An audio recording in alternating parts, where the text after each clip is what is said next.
Hello people, so a very special video today. I'm about to do my very first magical Q&A. In celebration of hitting 400 subscribers, I asked you guys to send in some questions for me. I asked on Twitter and Instagram.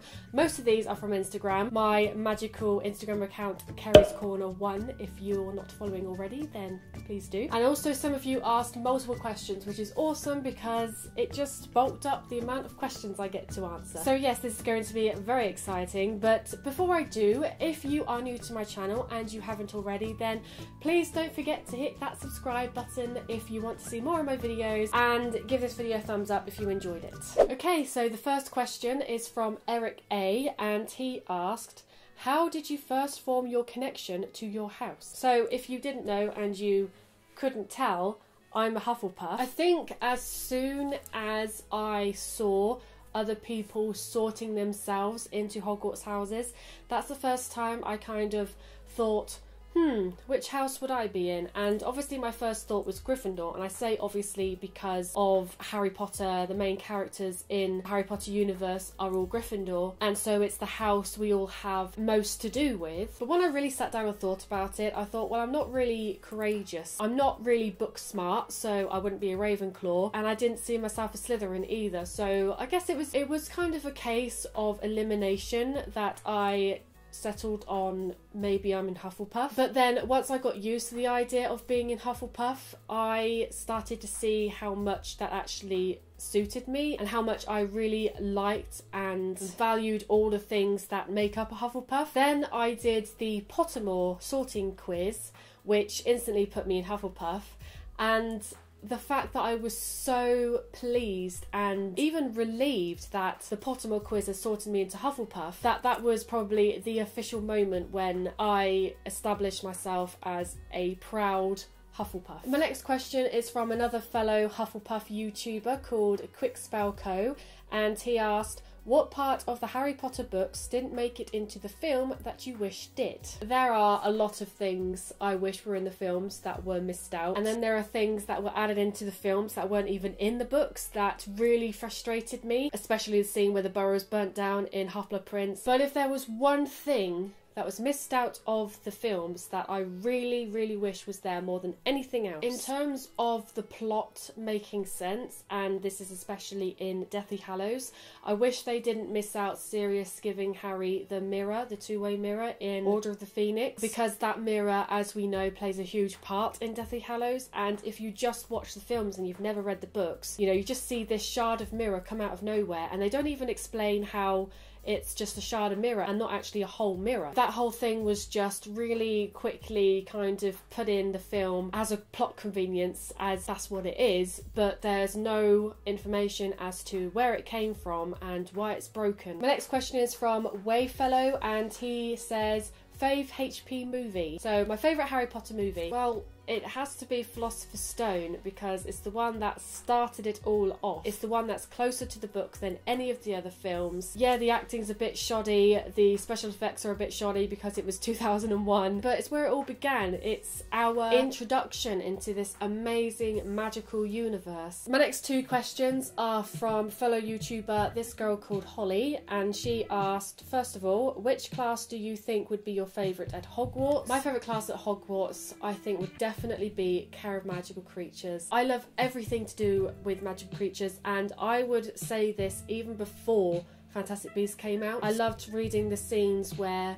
Harry was learning about Boldtruckles and Nifflers in the books before they came out in the Fantastic Beasts film. You know, like, so many people are banging on about how awesome Nifflers and Boldtruckles are now, but I don't know, I feel like a lot of people have forgotten that Harry was taught them at school by Hagrid. And the next question Holly asked was, what is your Pottermore Patronus? My Pottermore Patronus is a wild rabbit, which is really cool because I love rabbits and rabbits are cute, and yeah, that's cool. My next few questions are from another Harry Potter YouTuber called Geek Glitz. The first one being, how did you discover Harry Potter? What got you into the series? So the first time I remember seeing anything Harry Potter related was when I was in year 5 in primary school. So I was, what, 9 or 10, I think. I remember seeing a poster on my classroom wall, which was the cover of Harry Potter and the Prisoner of Azkaban. The caption at the front front said Harry Potter is back. I remember spending so many times looking at this poster and wondering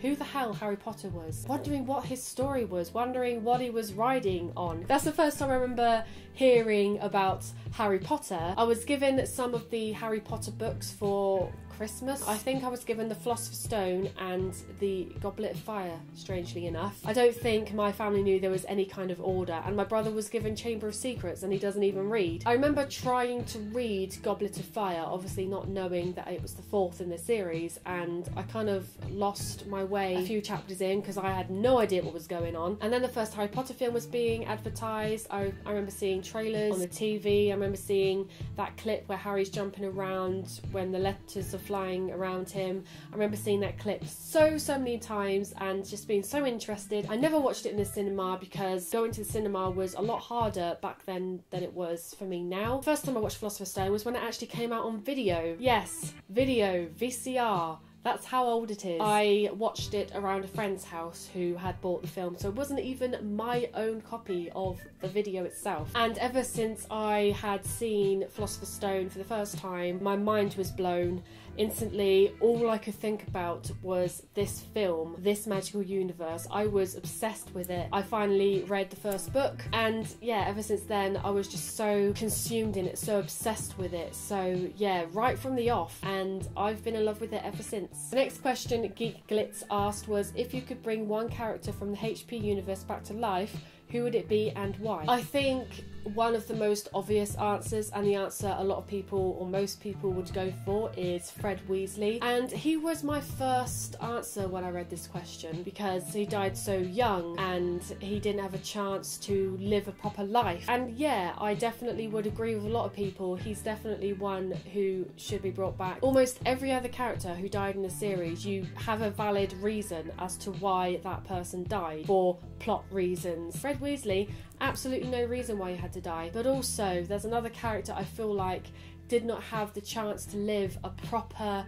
life, especially in his adult years, and that's Sirius Black. He spent 12 years in Azkaban for a crime he didn't commit, and then as soon as he escaped from Azkaban, he had to spend the rest of his life hiding away because he was still not proved to be innocent. So yeah, even though Fred didn't have a chance to live a proper life, neither did Sirius Black. I would definitely be torn between both of these characters if I could only pick one. I think essentially, gun to my head, or wand to my head, I would pick Fred Weasley. My next few questions are from an Instagram user called Splatter Palette. The first one is, if you had a batch of Polyjuice Potion and the means of acquiring some hair strands, who would you like to turn into and why? Now this is a very difficult question because there are so many people. If I had a means of acquiring a witch or wizard's hair strands to turn into, does that mean I get magical powers? I doubt it somehow. One idea that just kind of crossed my mind was a member of the royal family or a really well-known celebrity. I just picture myself walking down the street and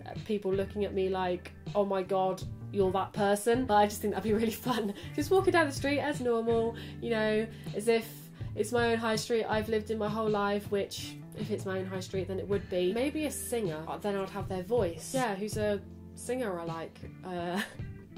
Hayley Williams. Hayley Williams! Yes! I'd like to turn into Hayley Williams from Paramore. Just walk down the street singing Misery Business. Oh, that would be awesome. That would be cool. Yeah, Hayley Williams, definitely. Seems so obvious now I've come up with it. Next question from Splatter Palette is, where would be the first place you'd sneak into if you had the invisibility cloak? I would constantly be sneaking into cinemas, I would be sneaking onto red carpets, going to premieres. I would go into the studio tour and actually creep along all the sets and having a proper close-up look of all the sets. Just things like that. You know, things that I would love to do but I have to spend money on, I won't have to spend money on them because I'll have the invisibility cloak. I'd just be boring like that and say cinema or the studio tour, things like that. My next question is from Kim Lindell. Which Deathly Hallow would you choose? Favourite Horcrux, favourite Weasley. So kind of 3 questions in one there. Which Deathly Hallow would you choose? Definitely the invisibility cloak. It's the only one that doesn't cause stress or death. Favourite Hallow, the Hufflepuff cup. And my favourite Weasley, gosh, my favourite Weasley, that's just really random. Ron Weasley, if I could only pick one. If I could pick more than one, then I'd go for the Weasley twins, but yeah, why not? Let's go for Ron Weasley. Books Forever asked, if you were a character, who would you be? I think I'm going to go for Luna Lovegood. It was her birthday this week, by the way. She is my favourite character. She has been for a long time. And the one thing I always loved about Luna is that she didn't seem to care what other people thought of her. And that is a quality I feel like so many people are missing. And so many people are missing out on opportunities and not being the person they want to be and expressing themselves in the way they want to be because they are so afraid of what other people think. And I just have so much respect for people who can just live their life the way they want it and not care about what other people think. Emily Rocket asked, were you a fan right away from the first book or movie? Whichever was first for you. I think I kind of answered that earlier, that I was. Philosopher's Stone film was the first one for me and I fell in love with it straight away. And that's it. That's all the questions I'm going to do for now. Otherwise this video is just going to go on forever. If you'd like me to do another Q&A, then why not ask me a question down below? It could be magical or non-magical, and if I get enough, or once I get enough, then I can do another Q&A. If you enjoyed this video, then please don't forget to give it a thumbs up because that'd be awesome. If you're new to my channel and you haven't already, then why not subscribe to join my little magical corner? I make videos every single week, all magical related. Thank you all very much for watching, and I will see you next time.